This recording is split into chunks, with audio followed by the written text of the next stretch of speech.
Style. Style is the answer to everything. Hello guys, आज हम chapter number first से ही जिसका नाम है kinematics of biomechanics of kinematics and kinetics अपना लास्ट टॉपिक कवर करने जा रहे हैं जिसका नाम है लीवर सिस्टम। ये एक बहुत इंपॉर्टेंट टॉपिक है एग्जाम पॉइंट ऑफ व्यू से भी और वाइवा के पॉइंट ऑफ व्यू से भी। मैं डिस्क्रिप्शन के अंदर आपको उसकी नोट्स प्रोवाइड कर दूंगी और आई होप आपको ये वीडियो समझ में आए और आप अच्छे से समझें। लीवर सिस्टम क्या कहता है? एक पर्टिकुलर डायरेक्शन में लीवर रोटेट कर रहा है around a particular axis and fulcrum. मैं उसको लीवर सिस्टम बोलती हूँ। इसकी डेफिनेशन के तौर पे मैं क्या कहूंगी? Any rigid system that around a fulcrum is called a lever system. Lever system के अंदर दो फोर्स वर्क करती है, एक होती है हमारी एफर्ट फोर्स, एक होती है हमारी रेजिस्ट फोर्स। एफर्ट फोर्स वो फोर्स होती है जो डायरेक्शन ऑफ रोटेशन में होती है और रेजिस्ट फोर्स वो फोर्स होती है जो रोटेशन प्रोवाइड कर रहा है उस टॉर्क को अपोज करती है। मैं उसको रेजिस्ट फोर्स बोलती हूँ।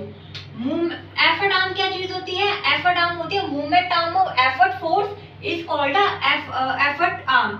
और रेजिस्ट आर्म क्या की चीज होती है? Movement arm of resist force is called resist arm. Effort force effort arm क्या चीज होती है? Movement arm of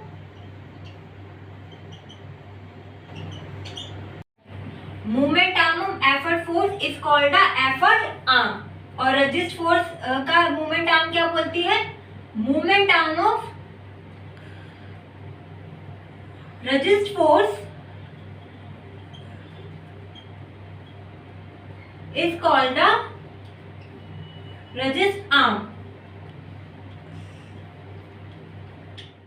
lever system के अंदर तीन क्लास होती है, first class lever, second class liver and third class lever. सबसे पहले हम बात करते हैं फर्स्ट क्लास लीवर की। फर्स्ट क्लास लीवर में क्या होता है? ये मेरा एक लीवर है, लीवर के बीच में मैंने लगाया फल्क्रम, ये मेरी है एफर्ट फोर्स, ये है मेरी रेजिस्ट फोर्स। यहाँ से यहाँ तक मेरे होगा एफर्ट आर्म, यहाँ से यहाँ होगा मेरा रेजिस्ट आर्म। मैंने आपको एफर्ट आर्म रेजिस्ट आर्म बताया था। Movement arm of effort force is called effort arm, movement arm of resist force is called resist arm. जब मेरा एक्सिस मतलब कि मेरा फल्क्रम एफर्ट फोर्स और रेजिस्ट फोर्स के बीच में लाई करेगा तो वो मेरे कौन से लीवर में आएगा? वो आएगा मेरे फर्स्ट क्लास लीवर में। और फर्स्ट क्लास लीवर में हमें तीनों कंडीशन देखने को मिलती है, मतलब कि एफर्ट आर्म बराबर होता है रेजिस्ट आर्म के, या फिर एफर्ट आर्म बड़ा हो सकता है रेजिस्ट आर्म के, या रेजिस्ट आर्म बड़ा हो सकता है एफर्ट आर्म के। जब हमें ये तीनों कंडीशन देखने के लिए मिलती है तो हम इसे किस कैटेगरी में डालेंगे? हम इसे फर्स्ट क्लास लीवर में डालेंगे। अब इसके एग्जांपल्स भी देख लेते हैं। एग्जांपल है इसका supraspinatus in humerus, extension and flexion in neck, ये इसकी एग्जांपल है। अब पीओ के अंदर वाइवा के अंदर ये वाला क्वेश्चन भी पूछा जाता है कि जो अपर आर्म के स्प्लिंट्स होते हैं, जितने भी हमारे ह्यूमन एंड के स्प्लिंट बनते हैं अपर आर्म में, वो कौन से लीवर आर्म में आते हैं, वो कौन से लीवर सिस्टम से बिलोंग करते हैं? वो सारे बिलोंग करते हैं फर्स्ट क्लास लीवर सिस्टम से। फर्स्ट क्लास लीवर सिस्टम से इसलिए बिलोंग करते हैं क्योंकि हमें इसमें तीनों कंडीशंस देखने के लिए मिलती है, इसलिए जितने भी हमारे ह्यूमन एंड के स्प्लिंट्स बनते हैं वो फर्स्ट क्लास लीवर सिस्टम के अंदर आते हैं। यहाँ पर आपका फर्स्ट क्लास लीवर सिस्टम खत्म होता है। अब हम second class lever system, second class lever में क्या होता है? ये मेरा लीवर सिस्टम है, फल्क्रम मेरा end of the lever system की होगा और जो मेरा रेजिस्टेंस फोर्स है वो सेंटर में लाई करेगी, या फिर रेजिस्ट फोर्स लाई कहाँ करेगी? एफर्ट फोर्स के एक्सिस पर लाई करेगी।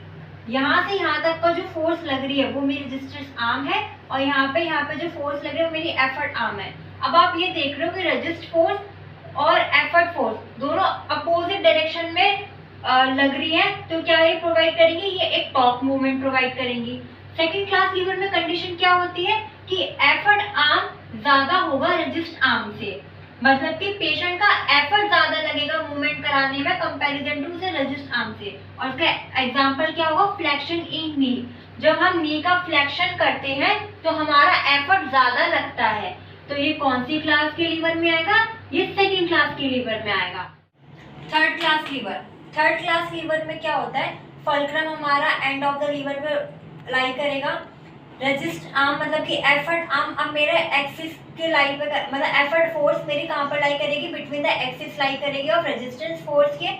यहाँ से यहाँ तक मेरा होगा रेजिस्टेंस आर्म और यहाँ से यहाँ तक मेरा होगा effort arm. Second class lever में मेरी जो एफर्ट आर्म थी वो ज्यादा बड़ी थी कंपैरिजन टू रेजिस्ट आर्म के। अब थर्ड क्लास लीवर में उल्टा हो गया, यहाँ पे रेजिस्ट आर्म मेरी बड़ी है एफर्ट आर्म के।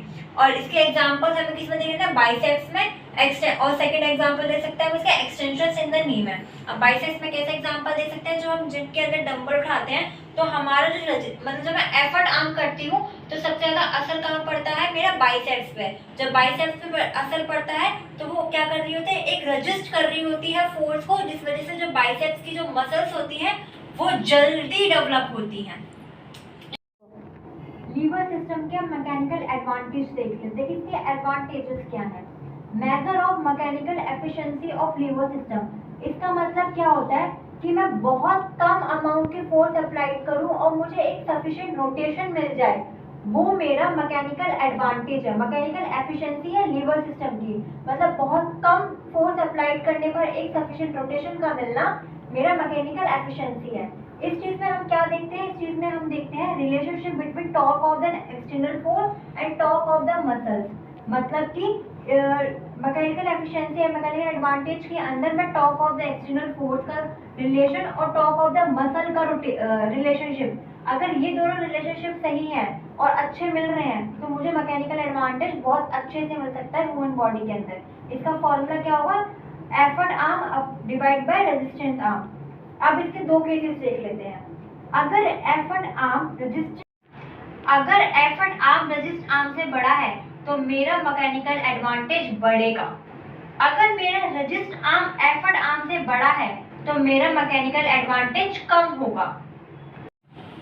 अब एक मैकेनिकल एडवांटेज और, अगर mechanical advantage more than one, एक केस और ले लेते हैं मैकेनिकल एडवांटेज का।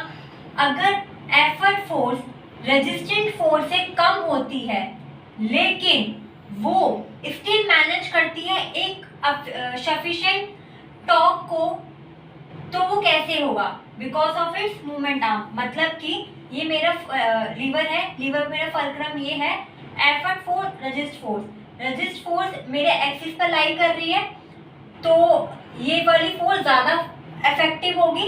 इसकी वैल्यू है 32 और इसकी वैल्यू है 25। इसकी वैल्यू ज्यादा है तो मतलब ये ज्यादा अच्छे से वर्क करेगी, लेकिन इसके बावजूद भी इसके ऊपर एफर्ट फोर्स भारी पड़ रही है। क्यों भारी पड़ रही है, क्योंकि जो लीवर सिस्टम के ऊपर जो चीज मायने करती है वो मायने करती है इसका मूवमेंट आर्म और इसकी टॉर्क। इसका कहने का मतलब a small force can detect a large force just because of increased movement arm and torque। मतलब एक छोटी फोर्स एक लार्ज फोर्स को डिटेक्ट कर सकती है जस्ट किस केस में, किस तरह से, क्योंकि इसके अगर हम उसका मूवमेंट आर्म बढ़ा देते हैं और उसकी टॉर्क को बढ़ा देते हैं तो एक छोटी फोर्स बड़े फोर्स के सिस्टम पे भारी पड़ सकती है। ये इसका मैकेनिकल एफिशिएंसी का एडवांटेज एक ये भी है। अब मैं आपको mechanical advantage first class lever, second class liver और थर्ड क्लास लीवर के अंदर समझाऊंगी कि first class lever, second class liver, third class lever में मैकेनिकल एडवांटेज कैसे वर्क करता है। मैकेनिकल एडवांटेज के मैं first class lever, second class और थर्ड क्लास लीवर में देखती हूँ। फर्स्ट क्लास लीवर में क्या मैकेनिकल एडवांटेज है या फिर डिसएडवांटेज मैं देखती हूँ। मैंने आपको बताया था सुप्रास्पाइनेटस इन ह्यूमरस, ये फर्स्ट क्लास लीवर का एग्जाम्पल था। ये मेरा सुप्रास्पाइनेटस है, ये मेरा ह्यूमरस है। यहाँ पर मेरा फलक्रम राइज कर रहा है, एक फोर्स यहाँ जा रही है, एक फोर्स यहाँ जा रही है, एक एफर्ट आर्म यहाँ जा रहा है, रिस्ट आर्म यहाँ जा रहा है, फलक्रम मेरा यहाँ जा रहा है। सुप्रास्पाइनेटस में अगर मैं लीवर रखती हूँ अपना, मेरा फलक्रम बीच में यहाँ है, एक एफर्ट आर्म यहाँ जा रही है, रिस्ट आर्म यहाँ जा रही है। लेकिन सुप्रास्पाइनेटस एक ऐसी कंडीशन है जिसमें सबसे ज़्यादा डिस्लोकेशन होते हैं, तो मसल्स के पास बहुत ज़्यादा पावर होनी चाहिए कि वो अपने आप को रीजनरेट कर सके, मतलब अपने आप को डेवलप कर सके या अपनी जो पावर एफिशिएंसी है उसको वापस पा सके। तो मैकेनिकल एफिशिएंसी में फर्स्ट क्लास लीवर में मैकेनिकल इसका डिसएडवांटेज ही है। सेकंड क्लास लीवर में एफर्ट आर्म रेजिस्ट आर्म से ज़्यादा था। जब एफर्ट आर्म ज़्यादा होता है तो मैकेनिकल एडवांटेज भी ज़्यादा होता है। थर्ड क्लास लीवर में रेजिस्ट आर्म जो था वो कम था, मतलब रेजिस्ट आर्म था वो ज़्यादा था, तो ये लीस्ट सफिशिएंट होगा, मतलब मैकेनिकल एडवांटेज होगा लेकिन बहुत कम ही, ना के बराबर ही होगा। लेकिन फर्स्ट क्लास लीवर में हमें तीनों कंडीशंस देखने को मिलती है, तो किसी कंडीशंस के अंदर हमें मैकेनिकल एडवांटेज देखने को मिल जाएगा, किसी में हमें नहीं देखने को मिलेगा। तो फर्स्ट क्लास लीवर मेरा हमेशा डिसएडवांटेज में कंसीडर करते हैं, सेकेंड क्लास लीवर को मैं मैकेनिकल एडवांटेज में कंसीडर करती हूँ और इसको मैं लीस्ट मैकेनिकल एडवांटेज में कंसीडर करती हूँ। यहाँ पर मेरा मैकेनिकल एडवांटेज खत्म होता है। अब मैं आपको मैकेनिकल डिसएडवांटेज के बारे में बताऊंगी। अब मैकेनिकल डिसएडवांटेज क्या है, इसमें लीवर सिस्टम के अंदर सिर्फ एक ही डिसएडवांटेज है, इट इज ओवर सिंप्लीफाइड, मतलब कि does not take into consideration other force act on the internal force, मतलब कि हमारी बॉडी के अंदर जो इंटरनल फोर्स वर्क करती है उसको कंसीडर नहीं कर पाता, उस फोर्स पे वो वर्क नहीं कर पाता लीवर सिस्टम ढंग से, तो इसीलिए इसका बस एक ही डिसएडवांटेज है, उसका और कोई डिसएडवांटेज नहीं है। यहाँ पर आपका लीवर सिस्टम खत्म होता है। मैंने आपको लीवर सिस्टम की जो डेफिनेशन से लेकर first class lever second class liver के डायग्राम्स, उनके बारे में जो first class lever second class third class lever के जो फलक्रम के पॉइंट्स वगैरह मैकेनिकल एडवांटेज डिसएडवांटेज लिखवाए हैं, आप इन्हें नोट डाउन करें। एग्जाम में अगर आप इसी तरह से लिख कर आएंगे, ये सारे पॉइंट्स लिख कर आएंगे, तब आपको जाके 15 मार्क्स मिलेंगे, अदरवाइज आपको 15 मार्क्स नहीं मिलेंगे। Lever system exam point of view से भी बहुत इंपॉर्टेंट टॉपिक है, वाइवा पॉइंट ऑफ व्यू से भी बहुत ज़्यादा इंपॉर्टेंट टॉपिक है, और आने वाले चैप्टर्स के अंदर भी लीवर सिस्टम सबसे ज़्यादा। यहाँ पे आपका चैप्टर नंबर फर्स्ट खत्म हो जाता है। मैं डिस्क्रिप्शन के नीचे आपको उसके नोट्स प्रोवाइड कर दूंगी, और जो एग्जाम पॉइंट ऑफ व्यू से इंपॉर्टेंट क्वेश्चन पूछे जाते हैं मैं वो भी नोट डाउन कर दूंगी, और इन सब की सॉल्यूशंस आपको मेरे नोट्स के अंदर मिल जाएंगे प्रॉपर तरीके से। Thank you.